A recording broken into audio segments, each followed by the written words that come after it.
Hey everybody, so we're going to do us some airbrushing. These are all the parts I want to get done. I also want to redo the floor here. Let's get the compressor running. So that'll fill up the tank below and then shut off until the tank drops again. Right now the airbrush itself is set at 0 pressure, so there's no air coming through there. We'll mix up some paint. I'll probably go with these walls first, which will be 1706, and then the floor is going to get 1735. You'll notice I put a T on the lid there. That's to indicate that I poured back thinned version of the paint into the jar. So it's already a little extra wet, and I may not need as much thinner the next time, or rather the more I use it. So eventually it'll be thinned straight up and ready for the airbrush.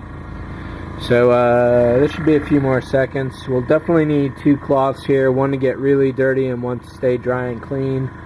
I got some used thinner jar here, I got clean thinner there for cleaning stuff out, got some gloves ready, got the mask, and I've been looking over all the directions and color calls for everything.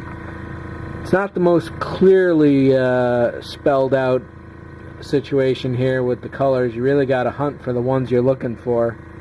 But once you get them, it goes pretty good, and the compressor's all nice and full. So let's do this. I'm going to open up the wall here. Here's one more handy thing to have around. Just a piece of poster board or artist paper. This will give you the opportunity to make sure you're not using too thick a paint, that your settings are right to get the widths you want, so you can see it goes from fairly thin to thick. And this will just help you out to get into the flow.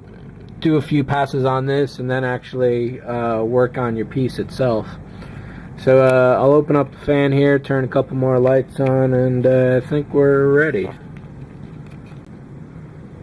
So a note on the airbrush here.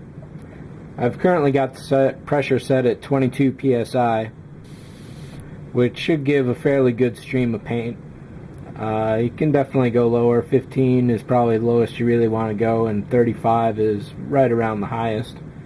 So basically you can use either a jar or the other thing I was going to talk about here is that with a single action brush you just get it's either on or off. With a dual action like this brush, you can toggle backwards, and that changes the paint flow so that you can get a really thin line or a really thick one up to the size of the tip, which are interchangeable.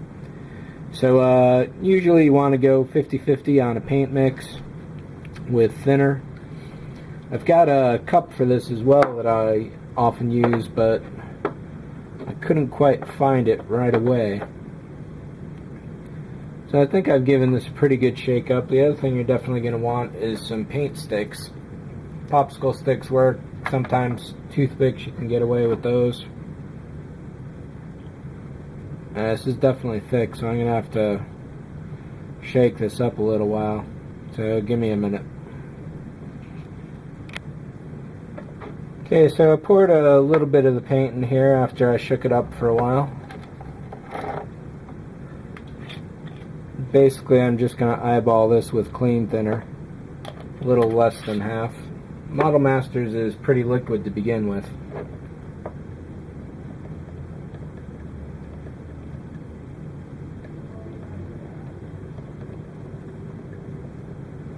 After a while, you get a feel for what kind of mix you're going for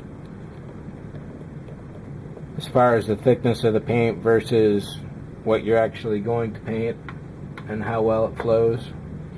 So that should be pretty good. I don't want to get the camera too close to any stray paint and ruin the lens, so I may have to back that out some.